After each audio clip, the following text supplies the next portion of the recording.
Assalamualaikum warahmatullahi wabarakatuh. Baik, di sini saya akan menjawab beberapa pertanyaan yang telah diberikan oleh dosen pengampu saya, yaitu pada mata kuliah studi hadis Bapak Edi Marwan. Yaitu soal yang pertama, jelaskan hadis menurut kuantitas dan juga kualitas. Setelah itu yang kedua, hafallah satu hadis. Yang ketiga, ceritakanlah satu ulama hadis pada masa sahabat. Mungkin demikian. Baik, di sini saya akan menjelaskan tentang perbedaan hadis kuantitas dan pun hadis kualitas. Yang pertama itulah hadis kuantitas. Hadis kuantitas itu terbagi menjadi dua, yaitu hadis mutawatir dan adapun hadis ahad. Yang pertama itu hadis mutawatir, yaitu yang periwayatnya ataupun sanadnya itu di setiap tingkatan ataupun generasinya konsisten. Para ulama banyak yang berbeda pendapat berapa perawi yang harus ada dalam hadis mutawatir ini. Itu ada 3, 4, 5, 6 sampai dengan 7. Jadi berdasarkan rasionya, berdasarkan banyak orang yang meriwayatkan, itu tidak mungkin hadis tersebut dusta. Ada suatu hadis yang cukup banyak periwayatnya, sampai 600 riwayat. Kalau Rasulullah SAW, man kadzaba alayya fatayabawwa ma'arahu minan nar, itu sampai dengan 600 periwayat. Jadi setelah itu ada hadis ahad, yaitu tidak sampai perawi ataupun sanadnya, tidak sampai orangnya. Tadi itu 3, 4, 5, 6 dan 7 tidak sampai. Misalnya pada tingkatan generasinya hanya satu periwayat ataupun hanya 2, jadi kan tidak masuk. Jadi itu yang dinamakan dengan hadis ahad. Setelah itu ada hadis menurut kualitas. Hadis menurut kualitas ini ada hadis sahih, hadis hasan, dan hadis dhaif. Hadis sahih ini adalah dimana kita melihat kualitasnya itu adalah berdasarkan perawinya, bagaimana hafalannya, bagaimana sikapnya. Di situ kita bisa membedakan kualitasnya hadisnya. Jika seorang perawi hafalannya kuat, setelah itu sikapnya sangat bagus, itu merupakan hadis sahih.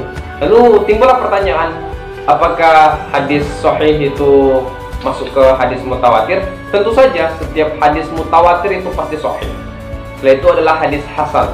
Hadis hasan ini merupakan hadis tidak jauh beda pengertiannya, cuman di sini yang membedakanlah hafalan perawinya. Jika hafalan perawinya ini sedikit kurang, maka dia masuk ataupun turun tingkatannya kepada hadis hasan. Setelah itu yang ketiga ada hadis dhaif. Di sini ada dhaif, maksudnya itu lemah.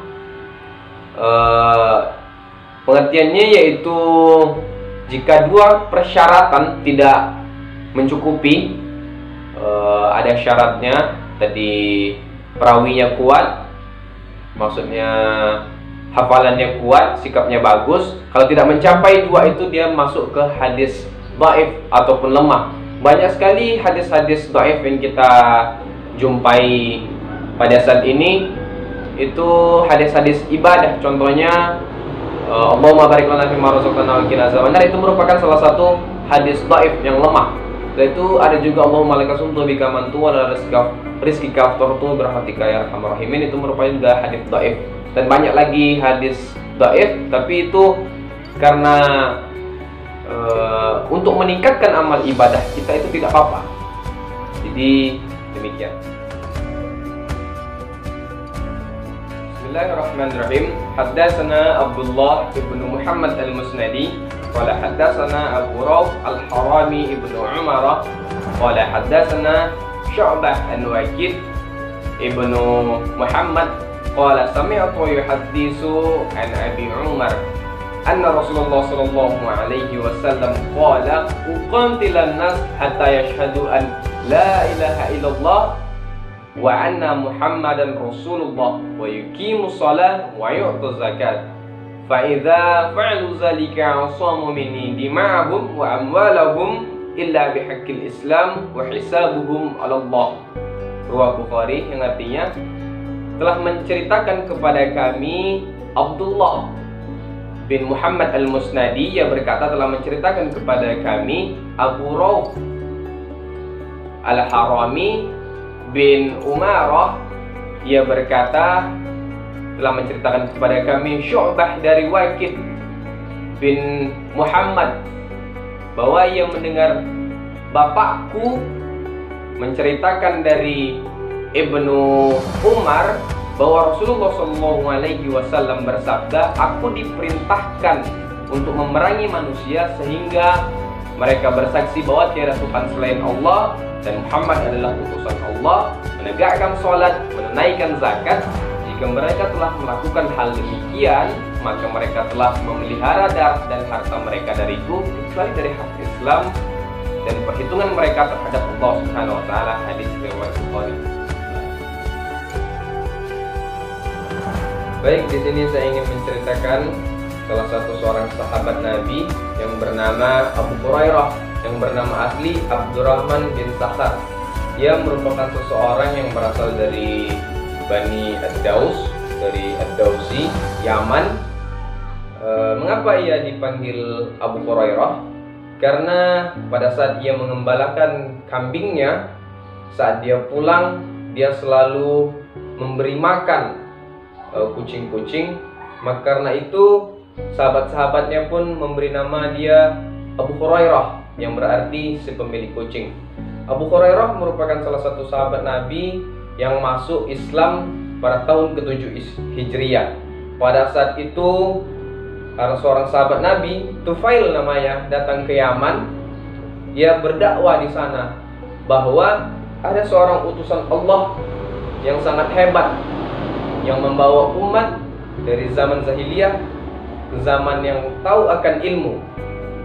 Dan pada saat itu orang-orang di Yaman itu tidak percaya akan hal itu. Mereka tidak percaya akan Tuhan. Tapi tertariklah salah seorang dari mereka, yaitu Abu Hurairah. Karena dia cukup lama mengenal Islam, dia juga ingin mendalaminya, lalu ia masuk Islam. Dia diislamkan langsung oleh Tufail. Dan ia berniat lalu pergi ke Madinah untuk mendedikasikan hidupnya untuk Islam. Sesampainya di Madinah, dia tidak memiliki keluarga ataupun harta benda sedikit pun. Tetapi masyarakat Madinah sangat welcome kepadanya, sangat selamat datang. Dia mengayomi dan memberikan tempat tinggal kepada Abu Hurairah, yang sekarang kita kenal dengan namanya adalah Masjid Nabawi yang ada di Madinah. Di sana beliau tinggal dulu. Karena beliau terkenal miskin dan tidak mempunyai harta benda, maka masyarakat Madinah memberikan tempat di sana. Di sana juga di sebelah masjid, tepatnya itu adalah rumah Rasulullah setelah Rasulullah hijrah ke Madinah. Beliau juga adalah seorang yang sangat rutin dan tidak pernah tinggal akan pelajaran-pelajaran yang diberikan oleh Nabi Muhammad SAW. Jadi tidak heran jika beliau merupakan orang terbanyak yang meriwayatkan hadis sampai saat ini. Bahkan hadisnya sampai 5.000 lebih hadis yang diriwayatkan oleh beliau. Hadis yang beliau riwayatkan merupakan hadis keseharian yang beliau lihat dari Rasulullah SAW. Beliau sangat sering mengikuti Nabi. Jadi karena dia tinggal di masjid, jadi tidak mungkin dia melewati satu pelajaran yang diberikan oleh Nabi SAW. Abu Hurairah merupakan orang yang cukup lama hidupnya. Dia hidup 78 tahun dan selisihnya cukup jauh dari Rasulullah saat meninggal. Jadi dia mendedikasikan hidupnya untuk Islam. Bagaimana caranya? Dia meriwayatkan hadis. Dia menjadi guru. Dalam satu riwayat dia dikatakan memiliki sampai 600 murid. Sedemikian banyak beliau memiliki murid. Dia selalu meriwayatkan hadis sehingga bisa mencapai 5.000 lebih hadis yang beliau riwayatkan. Dan beliau merupakan orang yang sangat penyabar. Itu dilihat pada saat Allah mengujinya dengan kemiskinan. Pada saat kemiskinan, pada malam hari dia pernah keluar ke rumah. lalu mendatangi Rasulullah SAW dan duduk di sana dan menceritakan kelaparan beliau. Ya Rasulullah, aku sangat lapar, dan siapapun yang datang ke rumah Rasulullah pada saat itu akan diberikan 2 buah kurma. Dan beliau berkata, minumlah sebanyak-banyaknya agar engkau merasa kenyang. Tapi Abu Hurairah hanya makan 1 kurma dan menyimpannya. Rasulullah pun bertanya, mengapa demikian? 1 kurma ini saya berikan untuk ibu saya yang ada di rumah, ya Rasulullah. Beliau juga kelaparan di sana, ya Rasulullah. Rasulullah berkata, habiskan kurma ini, nanti saya berikan lagi untuk ibumu. Di sini cukup luar biasa perjuangan Abu Hurairah tersebut. Dia menyisihkan sebagian kurma yang tersebut. Lalu saya ingin menceritakan pula bagaimana ibunda Abu Hurairah bisa masuk Islam. Awalnya ibunda Abu Hurairah adalah orang yang sangat bertolak belakang dengan Islam, sangat membenci Islam. Tapi pada saat itu Abu Hurairah meminta doa kepada Rasulullah. Ya Rasulullah, doakanlah ibu saya mendapatkan hidayah. Dan Rasulullah pun memberikan doa, itu ya Allah, berikanlah hidayah kepada ibunda Abu Hurairah. Mungkin banyak orang yang bertanya, mengapa Abu Hurairah bisa mendapat 5.000 hadis atau lebih, meriwayatkan 5.000 hadis?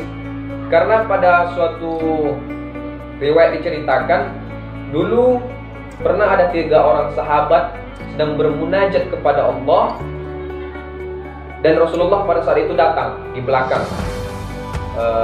Dan salah satunya itu adalah Abu Hurairah. Dia berkata, berdoalah kalian, nanti aku aminkan. Satu sahabat meminta, ya Allah, murahkanlah rezekiku, dan lain sebagainya. Tapi Abu Hurairah meminta yang lain.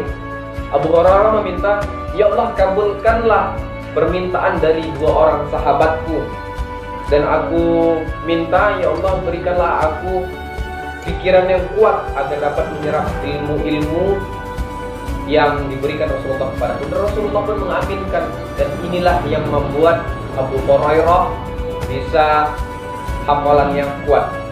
Dan itu karena doanya Rasulullah SAW.